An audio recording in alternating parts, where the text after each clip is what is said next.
वालेकुम। आज हम बात करेंगे कि how to choose a topic in your CSS English essay exam. तो इसमें दो इम्पॉर्टेंट चीज़ें हैं जो आपने मद्देनज़र रखनी हैं। वो है number 1 theme selection and preparation and number 2 types of topics. तो पहली चीज़ तो आपने ये देखना है, ये आइडेंटिफाई करना है कि कौन से इम्पॉर्टेंट थीम्स हैं जो आप प्रिपेयर करेंगे। आपने थोड़ा सा करंट अफेयर्स पे भी नज़र रखनी है, थोड़ा सा आपने देखना है डोमेस्टिक अफेयर्स पे भी नज़र रखते हुए कि मुल्क में क्या चल रहा है। कुछ आप पास्ट पेपर्स का एनालिसिस करेंगे and on the basis of that you will identify certain themes और आप उन पे प्रेपरेशन करेंगे। If I give you my example, तो मैंने given my background was law और मेरा राइटिंग का काफ़ी एक्सपीरियंस भी रहा था। तो मैंने कुछ रिसर्च की और मैंने 6 मोस्ट इम्पॉर्टेंट थीम्स आइडेंटिफाई किए।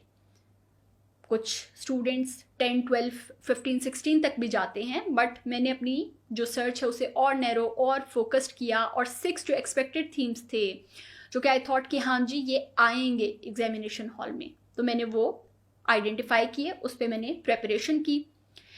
And when I went for my exam तो उसमें से 4 थीम्स एक्चुअली एग्जाम में आए भी थे। तो अब वो 4 थीम्स जब आ गए तो मेरे पास काफ़ी ऑप्शन ये आ गई कि मैं आउट ऑफ दोज 10 टॉपिक्स, पहले तो मैंने वो 4 जो टॉपिक्स थे जो मेरे प्रिपेयर्ड थीम्स पे आए थे मैंने उनको मार्क किया। क्या आप घर बैठे किसी भी वक्त CSS की तैयारी करना चाहते हैं? तो आज ही विजिट करें हमारी वेबसाइट, जहां आपको मिले बहुत सा मुफ्त स्टडी मटेरियल, कोर्सेज जो पूरा सिलेबस कवर करते हैं, रीसेंट टॉपर से गाइडेंस और बेशुमार वीडियो लेक्चर्स मुनासिब कीमत पर। तो आज ही आगाज करें अपने कामयाबी के सफर का। So this is exactly what you will also do कि आप प्रेपरेशन के साथ जाएंगे।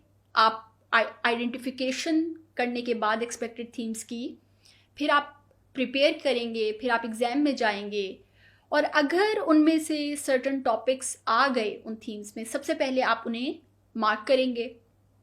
फिर आती है सेकंड स्टेज।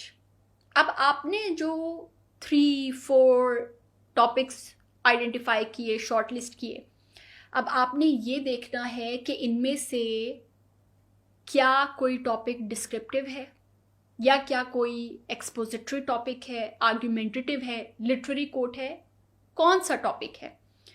क्योंकि स्टूडेंट्स ये बहुत ज़रूरी है कि आप अगर CSS ऐसे में जा रहे हैं तो आप फिर रिस्की बेट्स अवॉइड करें।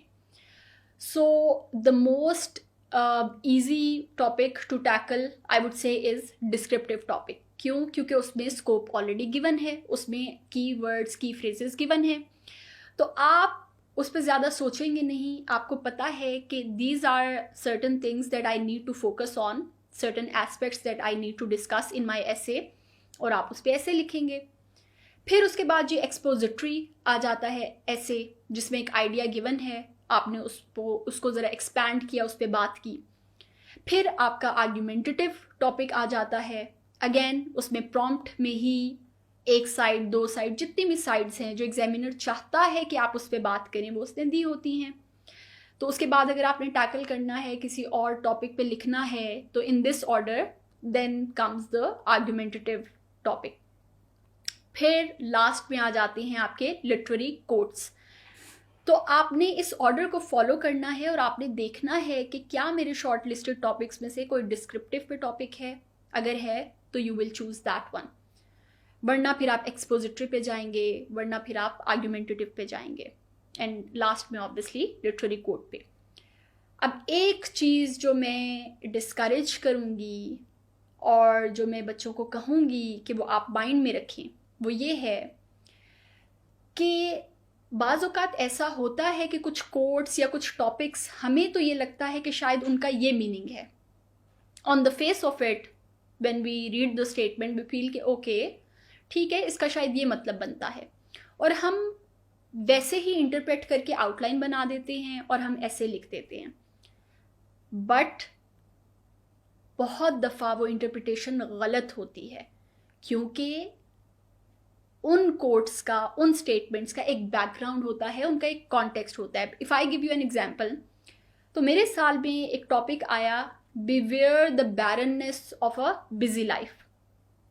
अब दिखने में तो ये टॉपिक आसान है, समझ भी आती है, लेकिन अगर आपको ये नहीं पता कि ये सोक्रेट्स का कोट है और इसका मीनिंग क्या है, और अगर आप लिटरेचर मेजर नहीं हैं या अगर आपको एक्सपीरियंस नहीं है इस तरह के टॉपिक्स पे लिखने का, then I will strongly recommend that you don't attempt this topic, क्योंकि इस पे डेटा, एग्जाम्पल्स, फैक्ट्स, फिगर्स वो देना विल बी वेरी डिफिकल्ट।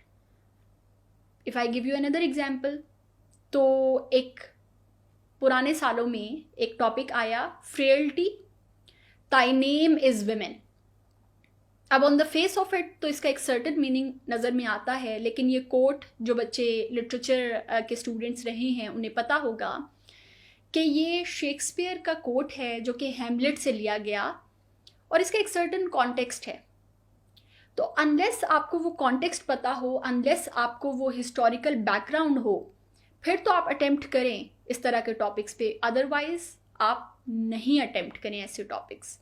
तो ये कुछ चीज़ें हैं जिनका ख्याल रखना है। अब जो थर्ड चीज़ जो आ जाएगी वो ये कि गॉड फॉरबिड आप गए एग्ज़ाम देने और कोई भी ऐसा टॉपिक ना आया कि जो आपने प्रिपेयर किया है।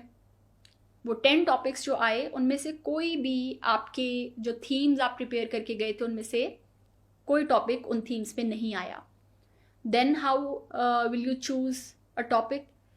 फिर आप ये करेंगे कि आप अपनी ऑप्शनल सब्जेक्ट्स की बेसिस पे and on the basis of your knowledge आप चूज़ करेंगे कोई एक टॉपिक। फॉर एग्जाम्पल, अगर आपका जेंडर स्टडीज़ का ऑप्शन आपने रखा था और टॉपिक वहाँ पे कोई विमेन रिलेटेड आया हुआ है, तो you will have enough data, facts, figures and arguments from your gender studies course कि आप वो यहाँ पे ये टॉपिक अटेम्प्ट कर लें। अगर आपने ऑप्शनल्स में इकोनॉमिक्स का सब्जेक्ट रखा है तो फिर आप इकोनॉमी रिलेटेड कोई टॉपिक चूज़ कर सकते हैं। अगर आपने इंटरनेशनल रिलेशंस रखा हुआ है तो फिर आप कोई भी जो करंट अफेयर्स रिलेटेड, जो मुल्क में या इंटरनेशनल एरिना पे जो इवेंट्स चल रही हैं उनसे रिलेटेड अगर कोई टॉपिक आया है तो फिर आप उस पर लिख सकते हैं। तो आपने अपने नॉलेज को, अपने बैकग्राउंड को मद्देनज़र रखते हुए टॉपिक सेलेक्ट करना है, और हर बच्चे का जो सिलेक्शन क्राइटेरिया है विल बी वेरी डिफरेंट। क्यों? क्योंकि हर एक का बैकग्राउंड डिफरेंट है, हर एक की नॉलेज बेस डिफरेंट है। I being a law major will be comfortable with certain types of topics. कोई और बच्चा जो शायद अगर इंजीनियरिंग बैकग्राउंड का है या लेट्स सपोज इकोनॉमिक्स बैकग्राउंड का है, तो मे बी वो कंफर्टेबल हूँ सर्टन टॉपिक्स के साथ। तो ये आपने खुद डिसाइड करना है, ये आपकी डिस्क्रेशन है। आपको पता है कि कौन से थीम्स आप प्रिपेयर करके गए, आपको पता है कि आपके ऑप्शनल सब्जेक्ट्स क्या हैं, आपको पता है कि कौन से टाइप्स ऑफ टॉपिक्स पे मेरी कमांड है। और फिर हर साल चूँकि थीम्स बदलेंगे, हर साल टॉपिक्स बड़े डिफरेंट आते हैं, तो on the basis of that you will have to tackle this thing very smartly. और आपने उसी 3 घंटे में बहुत स्मार्ट तरीके से वो जो 10 टॉपिक्स आए होंगे उनको, उनमें से किसी एक को सेलेक्ट करना है। क्राइटेरिया हमने आपको बता दिया, बट अगेन ये हर स्टूडेंट की एक अपनी डिस्क्रेशन होगी, हर स्टूडेंट का एक ये अपना इंडिविजुअल एक असेसमेंट की बेसिस पे वो सेलेक्ट करेंगे। So these are some things that you need to keep in mind, and yes, good luck, अल्लाह हाफिज़।